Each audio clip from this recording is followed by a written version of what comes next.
आज इराक में एक अमेरिकी नागरिक के लिए सबसे सुरक्षित जगह वो है जो अमेरिकी दूतावास से सबसे दूर हो। बिल्कुल।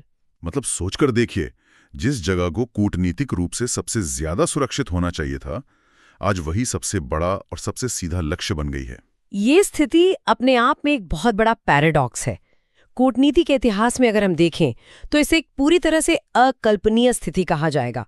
ये कोई रूटीन सिक्योरिटी अलर्ट नहीं है। हाँ, और आज के इस गहन विश्लेषण में हम इसी अकल्पनीय वास्तविकता को डिकोड करने वाले हैं।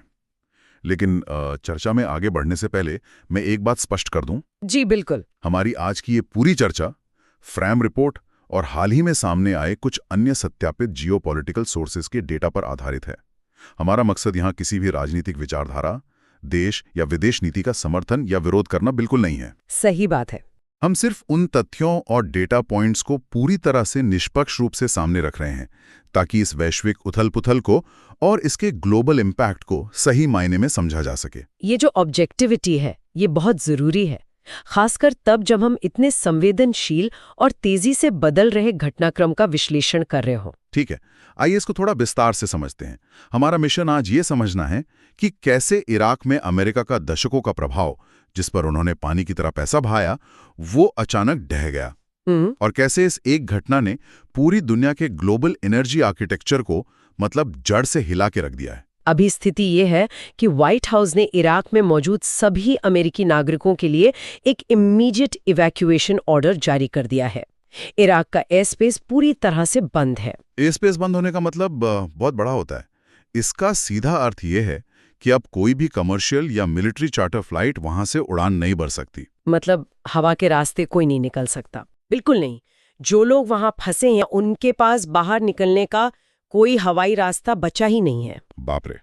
और इसीलिए उन्हें केवल सड़क मार्ग से जॉर्डन, कुवैत, सऊदी अरब या तुर्की के रास्ते बॉर्डर पार करने को कहा गया है। हाँ, जो कि अपने आप में बहुत खतरनाक है। लेकिन जो बात सबसे ज्यादा चौंकाती है वो ये है कि बगदाद का विशाल अमेरिकी दूतावास और एरबिल का जो वाणिज्य दूतावास है, वो अब एक्टिव मिलिट्री टारगेट्स घोषित हो चुके हैं। अमेरिकी सरकार खुद ये चेतावनी दे रही है कि इन इमारतों के आसपास होना भी जानलेवा है। यहाँ जो सबसे दिलचस्प बात है वो ये है कि अगर हम इस विफलता के असली पैमाने को समझना चाहते हैं तो हमें 2003 के इतिहास को देखना होगा। वेपन्स ऑफ मास डिस्ट्रक्शन वाला समय। एग्जैक्टली। अमेरिका ने वेपन्स ऑफ मास डिस्ट्रक्शन के नाम पर इराक पर आक्रमण किया था। उसके बाद से लेके अब तक मतलब अमेरिका ने इराक के पुनर्निर्माण पर $1 ट्रिलियन से भी ज्यादा का निवेश किया। 1000 अरब डॉलर। सबसे बड़ा दूतावास बनाया गया। पूरी इराकी सेना को एकदम स्क्रैच से खड़ा किया गया। उन्हें सालों तक ट्रेनिंग दी गई। सही बात है। और आज वो पूरा का पूरा सिस्टम उन्हीं के खिलाफ खड़ा हो गया है। ये तो कुछ ऐसा हुआ जैसे आपने 20 साल लगाकर एक बेहद हाईटेक और आलीशान घर बनाया, उसकी एक एक ईंट अपने हाथों से रखी, दुनिया का सबसे बेहतरीन सिक्योरिटी सिस्टम लगाया, और एक दिन अचानक उसी घर के सिक्योरिटी कैमरे और हथियार आप ही पर तान दिए गए। बिल्कुल। लेकिन मैं यहाँ थोड़ा उलझ रहा हूँ, ऐसा रातों रात कैसे हो गया? मतलब कोई देश इतनी जल्दी अपना पूरा स्टैंड कैसे बदल सकता है? सच कहूँ तो ये अचानक नहीं हुआ। हमें जो रातों रात लग रहा है वो दरअसल दशकों की एक बहुत ही खामोश और गहरी रणनीति का नतीजा है। अच्छा। यहाँ हमें अमेरिका और ईरान के काम करने के तरीकों के बुनियादी फर्क को समझना होगा। देखिए, अमेरिका इराक में क्या कर रहा था? वो बड़े बड़े इंफ्रास्ट्रक्चर प्रोजेक्ट्स बना रहे थे। सड़कें, इमारतें। हाँ, और करोड़ों अरबों डॉलर के मिलिट्री और सिविल कॉन्ट्रैक्ट्स दे रहे थे। ये एक तरह की चेकबुक डिप्लोमेसी थी। उन्हें लगा कि भौतिक ढांचे और अथाह पैसे से वफादारी खरीदी जा सकती है। और ईरान ने इसके बिल्कुल उलट रणनीति अपनाई होगी। एकदम उलट। ईरान ने कोई अरबों डॉलर के ठेके नहीं बांटे। उनकी रणनीति किचन टेबल डिप्लोमेसी की थी। Kitchen table diplomacy. हाँ, इसका मतलब ये है कि ईरान इराक के समाज में बहुत गहराई तक उतर गया। वे सांस्कृतिक संबंधों, साझा धार्मिक नेटवर्क और पारिवारिक रिश्तों के जरिए वहां के सुरक्षा ढांचे में और राजनीति में धीरे धीरे पैठ बना रहे थे। समझ रहा हूँ। जब अमेरिका ग्रीन जोन के अंदर सुरक्षित बैठकर फैसले ले रहा था, तब ईरान के अधिकारी इराकी नेताओं के साथ उनके घरों में बैठ के चाय पी रहे थे। ओहो। इराक के जो वर्तमान प्रधानमंत्री हैं, सुडानी, उनका सत्ता में आना कोई संयोग नहीं है। उनका राजनीतिक गुट सीधे तेहरान से जुड़ा हुआ है। और इस किचन टेबल डिप्लोमेसी का सबसे बड़ा सबूत में तब देखने को मिला जब हाल ही में अरब लीग ने इराक से आधिकारिक अनुरोध किया कि वो अपनी जमीन से हो रहे मिलिट्री हमलों की निंदा करे। और इराक का जवाब क्या था? पूरी तरह से चुप्पी। बिल्कुल सन्नाटा। कूटनीति की दुनिया में कई बार आपकी जो चुप्पी होती है वो आपके बोले गए शब्दों से कहीं ज्यादा शोर मचाती है। सही कहा। इराक की इस चुप्पी ने अरब लीग और वॉशिंगटन दोनों को ये स्पष्ट कर दिया कि इराक ने अपना पक्ष चुन लिया है और वो पक्ष अमेरिका का तो बिल्कुल नहीं है। ये वाकई में बहुत गहरी बात है। लेकिन कूटनीतिक हार केवल राजनीति या बयानों तक तो सीमित नहीं रहती। बिल्कुल नहीं। जब कोई देश इतनी तेजी से किसी क्षेत्र से अपना नियंत्रण खोता है तो जमीन पर मौजूद उसके भौतिक हथियारों का क्या होता है? ये स्थिति मुझे तुरंत अफगानिस्तान की याद दिलाती है, जब अमेरिका को वहां से अचानक निकलना पड़ा था। वो तस्वीरें तो सबको याद है। हाँ, लेकिन जो रिपोर्ट्स हम देख रहे हैं वे बता रहे हैं कि इराक का मामला उससे भी ज्यादा भयानक है। ऐसा क्यों है? यह एक बहुत ही महत्वपूर्ण तुलना की है आपने। अफगानिस्तान में जब अमेरिकी सेना वापस लौटी तो उन्हें जल्दबाजी में निकलना पड़ा और वे भारी मात्रा में सैन्य साजो सामान पीछे छोड़ गए थे, जैसे ब्लैक हॉक हेलीकॉप्टर्स और गाड़ियां। हाँ, राइफल्स, गाड़ियां।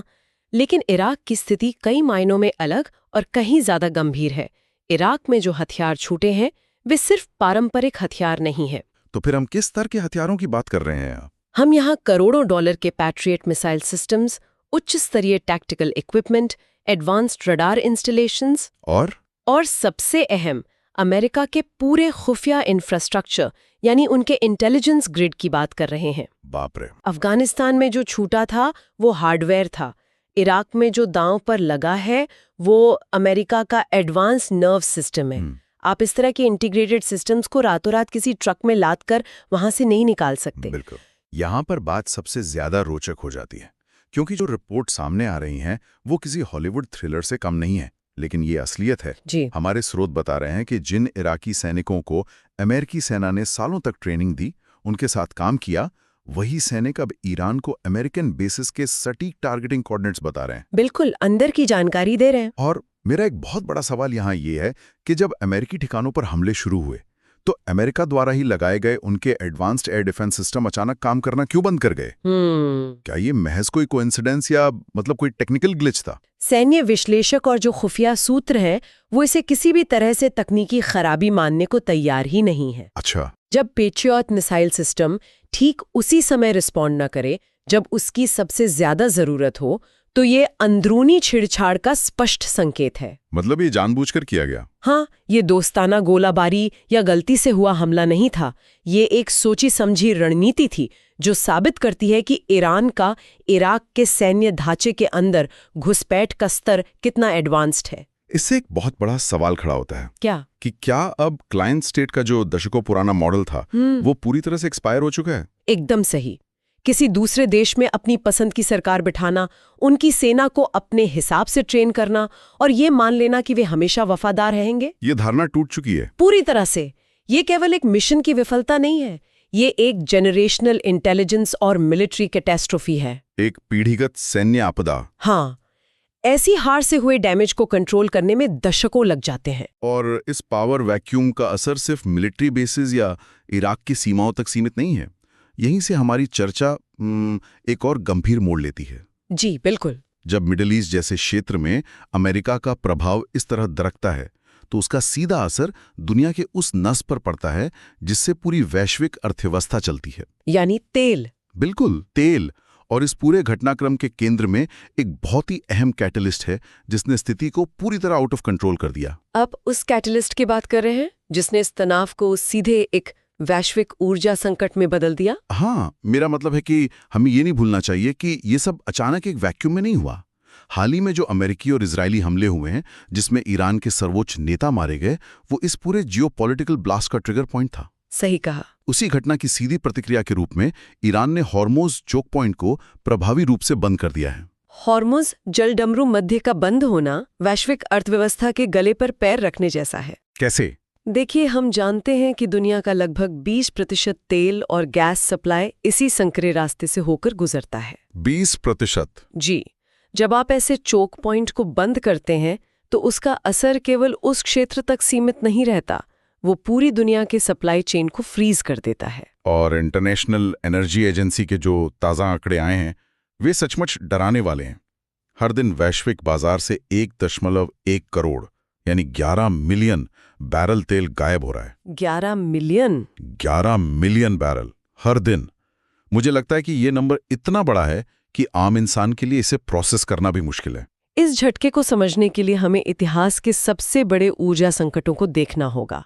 1973 का जो ऐतिहासिक तेल संकट था, जब अरब देशों ने एम्बार्गो लगाया था। हाँ, वो काफी बड़ा संकट था। तब वैश्विक बाजार से हर दिन लगभग 50 लाख बैरल तेल कम हुआ था। सिर्फ 50 लाख। और उस 50 लाख की कमी ने पूरी दुनिया को एक भयानक मंदी में धकेल दिया था। बिल्कुल। और 1979 की ईरानी क्रांति के समय भी तो कुछ ऐसा ही हुआ था। हाँ, तब भी प्रतिदिन लगभग 50 लाख बैरल का ही नुकसान हुआ था। अब आप आज की स्थिति देखिए। 11 मिलियन बैरल का मतलब है कि वर्तमान संकट 1973 और 79 के दोनों ऐतिहासिक संकटों के कुल योग से भी बड़ा है। बाप रे, ये तो बहुत डरावना है। ये कोई मामूली उतार चढ़ाव नहीं है। आईईए के कार्यकारी निदेशक ने इसे स्पष्ट रूप से पिछले 7 दशकों का सबसे गंभीर ऊर्जा संकट घोषित किया है। और बाजारों का जो रिएक्शन है वो इस पैनिक को साफ दिखा रहा है। ब्रेंट क्रूड ऑयल, जो ग्लोबल ऑयल प्राइसेस का बेंचमार्क है, $114 प्रति बैरल तक पहुंच गया था। बहुत ज्यादा है ये। और बीच में एक अजीब सा घटनाक्रम हुआ। जब डोनाल्ड ट्रंप का बयान आया कि ईरान के साथ बैक चैनल बातचीत चल रही है, तो बाजार थोड़ा रिलैक्स हुआ। कीमतें थोड़ी नीचे आईं। हाँ, $100 से नीचे आ गईं। लेकिन अगले ही दिन ईरान ने आधिकारिक तौर पर इन वार्ताओं का खंडन कर दिया। और जैसे ही वो बयान आया, कीमतें फिर से उछलकर $105 क्रॉस कर गईं। ये दिखाता है कि बाजार इस समय कितना वल्नरेबल है। वो हर खबर पर तुरंत रिएक्ट कर रहा है। बिल्कुल। लेकिन अगर ये हॉर्मुज़ ब्लॉकेड लंबा खिंचता है, तो जो प्रेडिक्शंस आ रहे हैं वो बहुत ही खौफनाक है। हाँ। गोल्डमैन सैक्स का अनुमान है कि कीमतें जल्द ही $147 प्रति बैरल के अपने ऐतिहासिक रिकॉर्ड को पार कर सकती हैं। और सिटी ग्रुप की वार्निंग तो और भी ज्यादा एक्सट्रीम है। उन्होंने कहा है कि अगर एनर्जी इंफ्रास्ट्रक्चर पर हमले जारी रहे तो कच्चे तेल की कीमत $200 प्रति बैरल तक पहुंच सकती है। $200? अब $200 का तेल सुनने में शायद किसी फाइनेंस के न्यूज रूम की हेडलाइन लगे, लेकिन इसके जमीन पर जो असर होते हैं वो बहुत डरावने हैं। यही वो पॉइंट है जिसे समझना सबसे ज्यादा जरूरी है। $200 प्रति बैरल तेल का मतलब सिर्फ ये नहीं है कि आम इंसान की गाड़ी का पेट्रोल महंगा हो जाएगा या फ्लाइट के टिकट के दाम बढ़ जाएंगे। तो और क्या असर होगा? जब हम एनर्जी क्राइसिस कहते हैं तो उसका सीधा और सबसे पहला असर फूड क्राइसिस के रूप में सामने आता है। मैं चाहूंगा कि हम इस मैकेनिज्म को थोड़ा और खोलकर समझाएं। मतलब ऊर्जा संकट सीधे खाद्य संकट में कैसे बदलता है? देखिए, आधुनिक कृषि, जिसे हम मॉडर्न एग्रीकल्चर कहते हैं, वो पूरी तरह से जीवाश्मी ईंधन पर टिकी है। फॉसिल फ्यूल्स पर। हाँ, खेतों में चलने वाले बड़े बड़े ट्रैक्टर्स को डीजल चाहिए। जो फर्टिलाइजर्स या खाद फसलों को उगाने के लिए इस्तेमाल होती है वो नेचुरल गैस से बनती है। सही कह रही हैं। अनाज कटने के बाद उसे दुनिया के एक कोने से दूसरे कोने तक पहुंचाने वाले विशालकाय कार्गो शिप्स को चलने के लिए बंकर फ्यूल चाहिए। तो जब आप तेल की सप्लाई को काटते हैं तो आप असल में भोजन उगाने और उसे बांटने की पूरी व्यवस्था को ही काट देते हैं। और इसका असर हम पहले से ही देख रहे हैं। संयुक्त राष्ट्र के विश्व खाद्य कार्यक्रम ने बताया है कि सप्लाई चेन फ्रीज होने के कारण यमन के लिए जा रहा 70,000 टन गेहूं समुद्र में ही फंसा हुआ है। 70,000 टन? हाँ, और ओमान में 21,000 टन अनाज रुका पड़ा है। जहाज आगे नहीं बढ़ पा रहे हैं क्योंकि उनके पास फ्यूल नहीं है, या फिर इंश्योरेंस कंपनियों ने उस रास्ते से जाने के प्रीमियम इतने बढ़ा दिए हैं कि वहां से गुजरना मुमकिन ही नहीं रहा। अगर ये सप्लाई चेन ऐसी ही टूटी रही तो जो चेतावनी संयुक्त राष्ट्र ने दी है वो सच में रोंगटे खड़े करने वाली है। कितनी बड़ी चेतावनी है? दुनिया भर में लगभग 4.5 करोड़ यानी 45 मिलियन लोग एक्यूट फेमाइन का शिकार हो सकते हैं। 45 मिलियन। यहाँ हमें फूड इनसिक्योरिटी और एक्यूट फेमाइन के बीच का फर्क समझना होगा। फूड इनसिक्योरिटी का मतलब है कि लोगों को पर्याप्त पोषण नहीं मिल रहा है। हाँ। लेकिन एक्यूट फेमाइन का सीधा अर्थ है भीषण अकाल। ऐसी स्थिति जहां लोगों के पास सचमुच खाने का कोई भी साधन नहीं बचता और बड़े पैमाने पर भूखमरी से मौतें होने लगती हैं। और यही वो डर है जिसने दुनिया भर की सरकारों को पैनिक मोड में डाल दिया है। इसी अकाल और आर्थिक पतन से बचने के लिए अब दुनिया ग्लोबल राशनिंग के दौर में प्रवेश कर चुकी है। हम देख रहे हैं कि सरकारें ऐसे हताश कदम उठा रही हैं जिनके बारे में आमतौर पर सोचा भी नहीं जा सकता। बिल्कुल। अगर हम दुनिया के अलग अलग हिस्सों को देखें तो समझ आता है कि ये राशनिंग कैसे एक डोमिनो इफेक्ट की तरह काम कर रही है। भारत का ही केस ले लीजिए। भारत सरकार ने आपातकालीन शक्तियों का उपयोग करते हुए अपने पूरे पावर ग्रिड को रीप्रायोरिटाइज किया है। इसका क्या मतलब हुआ जमीन पर? इसका मतलब है कि उन्होंने बड़े उद्योगों और कारखानों की गैस सप्लाई रोक दी है ताकि घरों में जलने वाली कुकिंग गैस की सप्लाई बनी रहे। इसका सीधा असर उनके मैन्युफैक्चरिंग सेक्टर पर पड़ रहा है। और पाकिस्तान में तो स्थिति और भी चरम पर है। वहां की सरकार ने पूरे देश में वर्किंग वीक को घटाकर 4 दिन कर दिया है। 4 दिन? हाँ, और सरकारी मशीनरी में ईंधन की खपत को सीधे आधा कर दिया गया है। जब आप किसी देश की सिविल सर्विस का फ्यूल आधा कर देते हैं तो इसका मतलब है कि सरकार का काम करने का दायरा ही आधा रह गया है। दक्षिण कोरिया का उदाहरण भी बहुत दिलचस्प और डरावना है। एक ऐसा देश जो अपनी इंडस्ट्रियल एफिशिएंसी के लिए जाना जाता है, वहां गाड़ियों के नंबर प्लेट के आधार पर ड्राइविंग पर प्रतिबंध लगा दिए गए हैं। लॉजिस्टिक्स और ट्रांसपोर्टेशन को इस तरह से सीमित करने का मतलब है कि पूरी इकोनॉमी की रफ्तार को ब्रेक लगा देना। हाँ, श्रीलंका ने तो बकायदा QR कोड सिस्टम लागू किया है। हाँ, मैंने भी पढ़ा वो। जहां एक वाहन को पूरे सप्ताह के लिए सिर्फ 15 लीटर फ्यूल दिया जा रहा है। 15 लीटर में एक हफ्ता निकालना। जापान जैसे देश ने, जो हमेशा किसी भी आपदा के लिए तैयार रहते हैं, अपने इतिहास में पहली बार अपने रणनीतिक तेल भंडार का सबसे बड़ा हिस्सा जारी कर दिया है। यूरोप का क्या हाल है? यूरोप में भी स्थिति कुछ अलग नहीं है। स्पेन ने 5 बिलियन यूरो का एक इमरजेंसी प्लान लागू किया है। जर्मनी ने अपनी इकोनॉमी को बचाने के लिए गैस की कीमतों पर कैप लगा दिया है। और ग्रीस ने तो एक कदम आगे बढ़कर ईंधन के साथ साथ सुपरमार्केट के सभी उत्पादों पर भी प्राइस सीलिंग लगा दी है। मतलब सरकारें सीधे तौर पर यह तय कर रही हैं कि कौन सी चीज कितने में बिकेगी, कितनी मात्रा में मिलेगी और कब मिलेगी।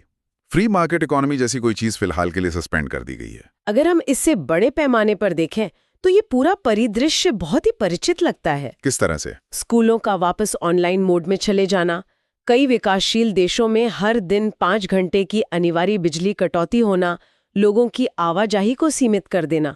यह बिल्कुल महामारी के दिनों की याद दिलाता है। ऐसा लगता है जैसे हम फिर से कोविड के दौर में लौट आए हैं। एकदम सही। इस बार दुनिया में कोई बायोलॉजिकल वायरस नहीं फैला है, लेकिन सरकारों ने जो आर्किटेक्चर ऑफ कंट्रोल लागू किया है, जो नियंत्रण की व्यवस्था बनाई है, वो हूबहू महामारी के समय जैसी है। बिल्कुल। जब किसी सिस्टम में ऊर्जा और संसाधन सीमित हो जाते हैं तो सरकारें मजबूरन आम जनजीवन को उसी तरह से माइक्रो मैनेज करने लगती हैं। लेकिन इन सब के बीच हमारे स्रोत एक ऐसे देश का भी जिक्र करते हैं जो इस पूरी समस्या को एक बिल्कुल अलग नजरिए से देख रहा है। यूनाइटेड किंगडम यानी यूके। हाँ, यूके की रणनीति काफी अलग है। यूके सिर्फ सब्सिडी देकर या राशनिंग लागू करके इस संकट को टालने की कोशिश नहीं कर रहा है। उन्होंने एक बहुत ही रेडिकल कदम उठाया है। यूके की अप्रोच लॉन्ग टर्म सर्वाइवल की है। बिल्कुल। यूके ने ये अनिवार्य कर दिया है कि अब जो भी नई इमारतें बनेंगी उनमें हीट पंप्स और सोलर पैनल्स लगाना अनिवार्य होगा। अब सतह पर देखने में ये एक क्लाइमेट चेंज या एनवायरमेंटल पॉलिसी लग सकती है जी, लेकिन जियोपॉलिटिकल नजरिए से इसके मायने बहुत गहरे हैं। ये एक बहुत ही शानदार जियोपॉलिटिकल शील्ड है यूके का। यूके का मानना है कि समाधान सिर्फ बाहर से नई सप्लाई ढूंढना नहीं है। तो क्या है समाधान? असली समाधान ये है कि बाहर से आने वाली ऊर्जा पर निर्भरता को ही खत्म कर दिया जाए। आप तेल ले जाने वाली जहाजों को रोक सकते हैं जी। आप गैस पाइपलाइन बंद कर सकते हैं, लेकिन आप सूरज की रोशनी पर एम्बार्गो नहीं लगा सकते। और यही बात सबसे अहम है। इतिहास गवाह है कि ऊर्जा पर निर्भरता हमेशा से एक राजनीतिक हथियार रही है। बिल्कुल रही है। जो देश जितनी तेजी से अपने एनर्जी ग्रिड को डिसेंट्रलाइज करेंगे, यानी आयातित तेल पर अपनी निर्भरता खत्म करेंगे, भविष्य में उन्हीं देशों के पास सबसे ज्यादा आजादी होगी। वे किसी विदेशी जलडमरू मध्य के बंद होने या किसी दूसरे देश में हो रहे युद्ध के मोहताज नहीं रहेंगे। तो आखिर इन सब बातों का मतलब, इस पूरे घटनाक्रम का सार क्या है? अगर हम इन सभी कड़ियों को जोड़ें तो एक बहुत ही स्पष्ट तस्वीर उभर कर सामने आती है। तो आखिर इन सब का मतलब क्या है? हम इस पूरे विश्लेषण को कैसे समेट सकते हैं? मतलब ये है कि हम आज जिस दौर से गुजर रहे हैं उसे केवल एक अस्थायी रुकावट या टेम्परेरी डिसरप्शन नहीं माना जा सकता। ये पूरी दुनिया की एक पुनर्संरचना है, एक ग्लोबल रीस्ट्रक्चरिंग। हाँ, अमेरिका ने ट्रिलियनों डॉलर और दशकों का समय लगाकर मध्य पूर्व में जो भी कूटनीतिक और सैन्य ढांचा तैयार किया था, वो अब पूरी तरह से कोलैप्स कर चुका है। आने वाले कुछ दिनों या हफ्तों में वॉशिंगटन, बीजिंग, बगदाद और तेहरान के बंद कमरों में जो भी रणनीतिक फैसले लिए जाएंगे वे सिर्फ अगले कुछ महीनों का ही नहीं बल्कि आने वाले पूरे दशक का जियोपॉलिटिकल भविष्य तय करेंगे। और ये बात सिर्फ विदेश नीति के पन्नों या थिंक टैंक्स की रिपोर्ट्स तक सीमित नहीं है। ये सीधे तौर पर दुनिया के हर आम इंसान के जीवन को प्रभावित कर रही है। बिल्कुल कर रही है। एनर्जी डिपेंडेंसी या ऊर्जा पर निर्भरता कोई अमूर्त कॉन्सेप्ट नहीं है। ये इस बात को तय करती है कि कारखानों के पहिए घूमेंगे या नहीं, अस्पतालों में मशीनें चलेंगी या नहीं, और हर इंसान की प्लेट तक खाना कैसे पहुंचेगा। सही कह रहे हैं। हम एक ऐसे ऐतिहासिक मोड़ पर खड़े हैं जहां पुरानी वैश्विक व्यवस्था टूट रही है और नई व्यवस्था ने अभी पूरी तरह आकार नहीं लिया है। और ये जो बीच का समय होता है, ये सबसे ज्यादा खतरनाक और अनिश्चित होता है। जी बिल्कुल। आज की इस चर्चा को खत्म करते हुए मैं एक विचार यहां छोड़ना चाहता हूं। जरा सोचिए, अगर महज 21 मील चौड़े एक जलमार्ग यानी हॉर्मुज़ चॉक पॉइंट के बंद होने से पूरी दुनिया की अर्थव्यवस्था का दम घुट सकता है, अगर ट्रिलियनों डॉलर का निवेश और सबसे उन्नत सैन्य तकनीकें चंद दिनों के भीतर बिना किसी सीधे युद्ध के पूरी तरह बेअसर हो सकती हैं, तो शायद 21वीं सदी की असली महाशक्ति या सुपर पावर की परिभाषा वो नहीं है जो हम दशकों से मानते आए हैं। तो फिर क्या है? शायद भविष्य की असली महाशक्ति वो देश नहीं होगा जिसकी सेना सबसे बड़ी है या जिसके पास सबसे ज्यादा मिसाइलें हैं। शायद भविष्य की असली महाशक्ति वो होगी जो इस पूरी वैश्विक व्यवस्था, इस कॉम्प्लेक्स ग्लोबल ग्रिड से पूरी तरह कट जाने के बाद भी अपने पैरों पर मजबूती से खड़ी रह सके। ये निश्चित रूप से एक बहुत ही गहरा और विचारणीय प्रश्न है। आज के हमारे इस डीप डाइव में बस इतना ही। इस पूरी उथल-पुथल के बीच हमें ये सोचना होगा कि आत्मनिर्भरता अब सिर्फ एक आर्थिक लक्ष्य नहीं, बल्कि अस्तित्व बचाने की सबसे बड़ी शर्त बन चुकी है। अगली बार फिर मिलेंगे एक नए विषय और नए विश्लेषण के साथ। सुनने के लिए धन्यवाद।